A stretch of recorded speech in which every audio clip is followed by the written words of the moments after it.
Hello, people. Welcome to DreamTeam Scout. This is your boy Tage on another episode of the Euro 2024 quarterfinals. No, I'm joking. I don't know what that was about, but listen, people. Wow,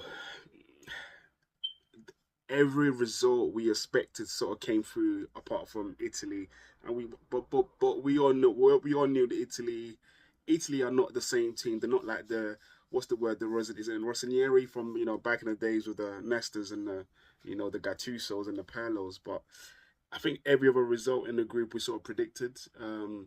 We knew the France game was going to be a bit cagey. We knew England not been on best form, so they had to sneak through. Portugal, that was Ronaldo's anyway. Let's not even get into that.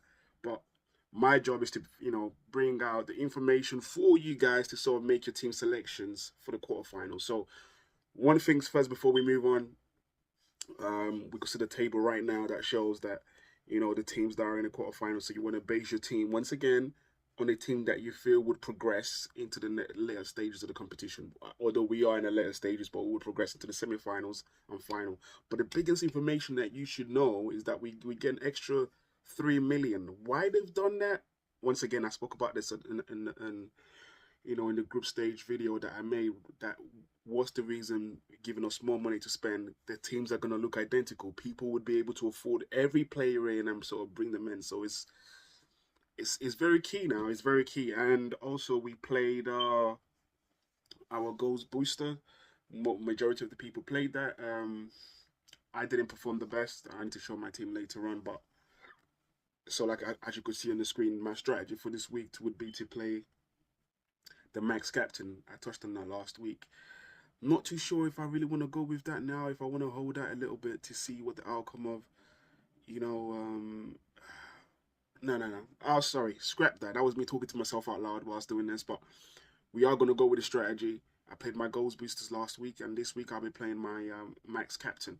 So without further ado, let's dig into what the results of last week and the players we need to target. So we know the game on Friday, or should I say this Friday, is the battle of the giants now, man. These are, if you ain't watching this game, then I don't know what you do with your Friday. Like this the games on show is wild. We got Spain v Germany, we got Portugal v France. Okay, so let's not waste too much time. Let's just go straight into the players that we could target for Spain. Now with Spain, they've scored 9 goals in 4 games, conceding only one. So that's amazing. So that's keeping 3 clean sheets. 3 clean sheets. So will they keep a clean sheet against Germany? I don't think so. But under the premise that if they were gonna keep clean sheets, or if you were sort of looking at both sides, you would probably favour Spain because they look like they could score goals, and kind of keep it out on the other end. So we know most points is Fabian Ruiz, who was on fire. You could see the amount of points he amassed. The last game, he was just on smoke, just raking in just 15 points. He scored 1 goal, assisted one, 2 shots on target, 1 big chance created, and 1 bonus point. So that was good stuff from him. Good stuff from Fabian Ruiz. Um, and then you look at the other team, the other players that you could target from Spain. We're looking at Carvajal's on 25 points, the second highest scorer. We've got Cucurella on 24 points. Once again, these are the defenders if you were going to go for a Spanish defender, and they've got sort of an attacking output as well. Or you could go for Williams and Yamal, tied on 23 points each. And these are the teenage wonders doing bits for Spain. So if you want to target Spain, these are the players I'll be targeting from Spain. Fabian Ruiz is definitely a must. And then in this pocket, maybe you could pick 1 or 2 from there if you haven't already got them in your team. Okay, and I'm giving them the verdict for them to go through, so they get a green tick from me, like I predicted last game against Georgia, which wouldn't be too hard anyway. And then for Germany, I see this is the end of the road for the Germans. They've scored 10 goals in 4 games, conceding 2. Equally impressive. The most points scored by the player is Musiala on 39 points. He's been a revelation for them as well. So it's just like, if you ain't got Musiala right now in this competition, then I don't know what you're doing. I don't know what rock you've been hiding in. But the boy is just too good, man. It's just too good. And he scored 12 points against Denmark. He played 81 minutes. He scored a goal. He had 1 shot on target, which is 1 point, and he scored 3 bonus points. as you could see on the screen. So once again, if you're targeting a German player, Musiala is the most point player scored. Definitely a must. And then other players to target might be Havertz of 32 points, which is quite good. Because we took Havertz out for this last round and he came back taking the penalty. I don't understand why Gundogan didn't take that penalty. You got Kimmich on 27 points. You got Gundogan on 24 points. And you got Rudiger on 22 points. Will they keep a clean sheet? I don't think so. I honestly don't see a clean sheet in this game. And so if you already got Musiala and you were trying to go for someone else in the German team, I'd probably go with Havertz. I don't know if Kimmich is going to get the freedom to attack like it does, considering he's playing against Williams. And I don't know, Gundogan just scored 2 points last game, so I'm not too sure with his current form in this Euro. So yeah, that would be my take on those games. Now we're looking at another big boy game. Basically, I should call this the Ronaldo v Mbappe, because that's what it was. It was Ronaldo v was it Slovenia the other day? Because he was just moving selfish. I don't care what anyone says. Ronaldo was just moving selfish that game. But anyway, now we got Ronaldo versus Mbappe, Portugal v France, and the student finally becoming a master. If you into Star Wars, the student has finally become the master. But yeah, so we got Portugal v France. We're looking at Portugal. The last game that they played, they win much points. I expected more from the players. I expected more, but they struggled against Slovenia. The highest point scorer in the team is Mendes, who got 11 points that game. He played 120 minutes, 3 tackles. He got extra point for that. Obviously, the clean sheet and the 3 bonus points. So yeah, his returns is fantastic. He's got 31 points in total from the. Wow, that's some good points there. So if you're targeting a defender, if you're targeting a player from Portugal, I'll probably say is a must bring. But then playing against Mbappe, I don't know. Playing against Mbappe, I don't see a clean sheet for Portugal in this one. Honestly, don't. I think you'd be a brave man to bring a Portuguese defender. Maybe Cancelo, because he's got that attacking returns on them. Maybe Cancelo, who's on 23 points. You got Pepe on 22 points. If his leg gave way, and Benjamin Sesko, please don't come to this club, because that was your display for you to show something that, with your pedigree. And you had 2 clear-cut chances and you couldn't bury those. So I'll probably say Pepe on 22 points. Or Costa, the goalkeeper, on Costa's not on 29 points. I made a mistake on that one. He's on 19 points. But that was a fantastic performance, saving 3 penalties. He more or less carried Portugal through to the next round. Or you could go for Bruno Fernandes, who's got 17 points. It was a bit subdued against Slovenia. I don't know. So, I mean, I do say bringing Mendes in, obviously, because he's got the most points. But if I was just trying to find a rabbit out of the hole with this one, I might be tempted to go for Cancelo, and I might be tempted to go for Bruno. Yeah, that would be my verdict on this one. It's just a tough. Like, France don't give you nothing. They don't give much away. Like, they've okay. Let's just go to France and you can see what I mean. So in the 4 games, France, they've scored only 3. Now that's poor returns, but they've conceded only 1 in 4 games. However, no goal in open play. So this game is likely heading towards a draw, a 0-0. But surely these players must step up now. Ronaldo and Cole must step up. Even though I didn't touch on Ronaldo when I was doing my Portugal analysis, I just feel like Ronaldo is. I think this should be it for him. This is the end of the road for him. Doesn't look like scoring. Doesn't look like scoring at all. But if you were going to go for a French player, I'll probably say targeted defense, because they've been pretty solid. Now we've got the most points for France. Everyone would expect Kylian Mbappe, but it's the boy Hernandez, the guy for AC, who's got 35 points. He's been flying. Like I said, he's been up those wings. It's like a roadrunner. But if you're targeting other players in the French squad, I'll probably say obviously Mbappe is a guaranteed. It's a guaranteed bring, just because that's the default option. We all have to bring in Mbappe. We all have to bring in Mbappe. Um, and then we got Megan on 29 points, and we got Kundo on 28. So you could see where my head lies at with sort of targeting the defense. Portugal, bearing in mind, Portugal haven't scored in the last two games. I didn't even touch on that the last time. They haven't scored in the last two games, so maybe a double French defender, maybe. Maybe a Kunde Hernandez. We got the money to bring him in, and then Mbappe could be. And I've given him the verdict to go free. So ah, that could be, that could be where what I'll be targeting. And then obviously I did say and then it's got the most points. Let's just see his breakdown of points in the previous game. In the round 16 game, what did he get? Let's look. So and then he got 11 points, and he had he had two tackles, which is an extra 1 point. Obviously the clean sheet and the 3 points bonus point. It's just amazing. So if you haven't already got this guy in, I'll probably say you need to bring this guy in. And then let's go to the Saturday fixtures, the guys that keep our heart beating. You England v Switzerland. England were lucky. Jude Bellingham summoned the spirit of Ronaldo from Bannabao. Moving like Scorpion from Mortal Kombat. Get over here. To be doing that overhead kick at that point in time, if that had gone out, people would have thought, "What are you doing, man?"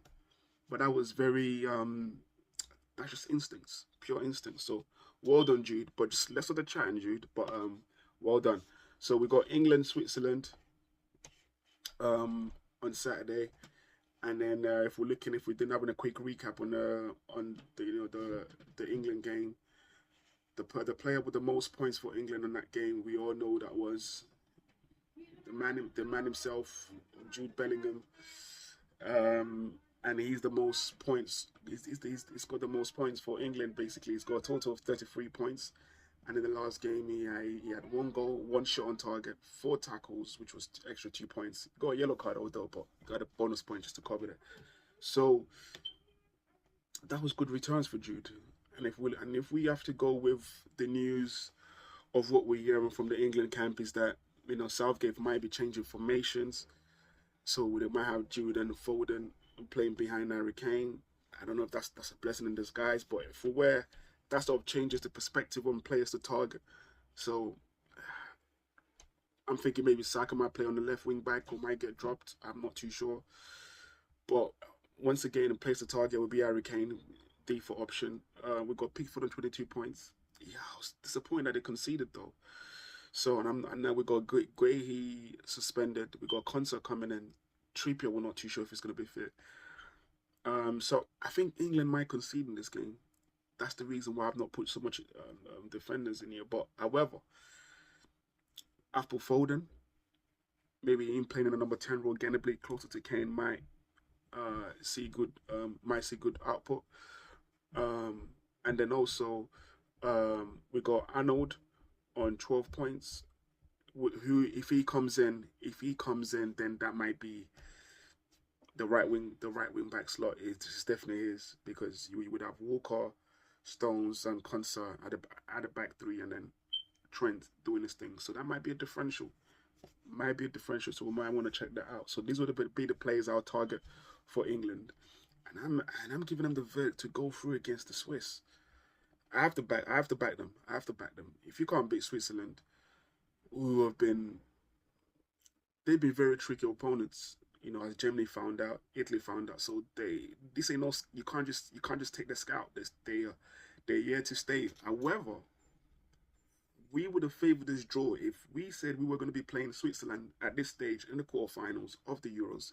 Everyone would have said, "Yeah, let's do that." So, but if we're to look at players from Switzerland, I predicted the guy with the most points.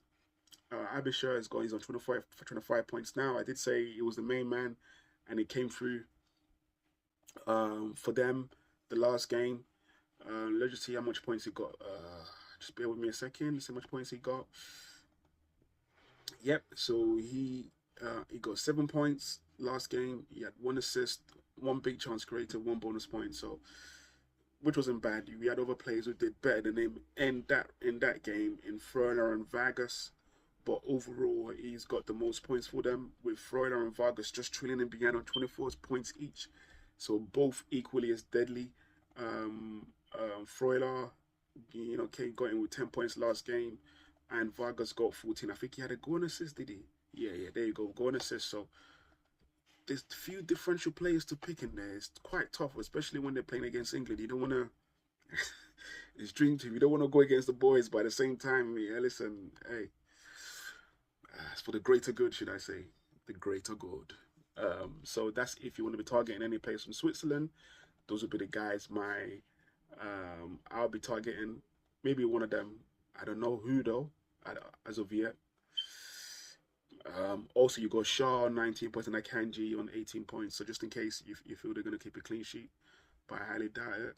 I think England would definitely score because they're used to the Premier League boys. Shaw and Akanji, they probably will score. Just don't know who I would pick from this team. But if you push me further, I might just probably Freuler. Might just creep in late into the box because they might marshal Vargas well, but Freuler might just creep in. Not too sure anyway. And then if we go to the last game of the quarterfinals, would be Netherlands and Turkey, and this would be the birth of the guy who, when it comes to this international tournament, he plays like he's somebody else. He's the highest scoring points player, and we all know what we're talking about. Gappo. Gappo was doing bits this round, and if you had captained him, you would have enjoyed some nice juicy points of 40. He just messed up things for loads of people. So if we're looking at Gappo, his return the last game was just astonishing. 3-0 against Romania. And what point he got 16 points. He had 1 goal, 1 assist, 3 shots on targets, 2 big chances created. The guy was just raking in points. So if you're looking at Holland and a player to target, which I would be shopping in the basket for Holland for this one, Kieran Gappo on 32 points should be guaranteed now in all your teams.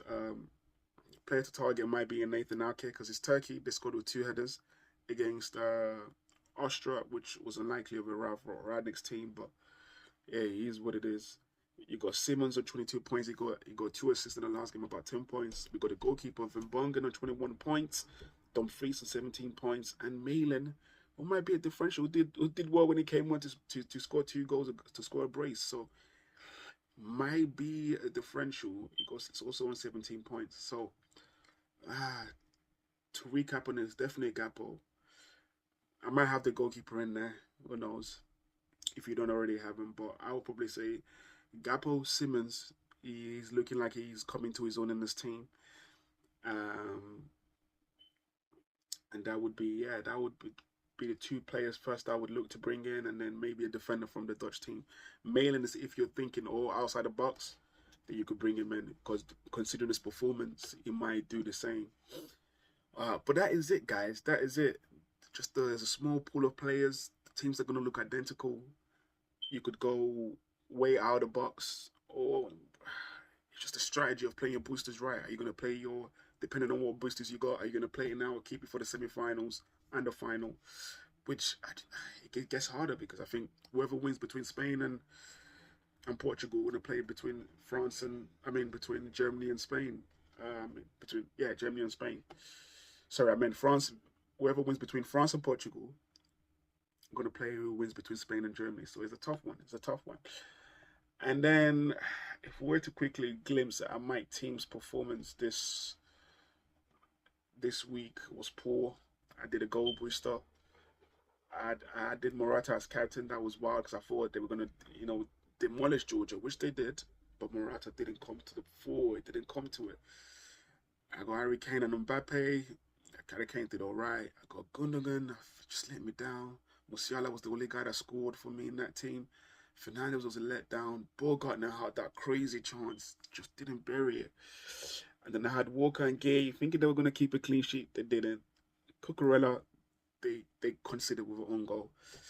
And Pence for Austria. So it was a bad week for me. So hopefully we could rectify our mistakes in this team.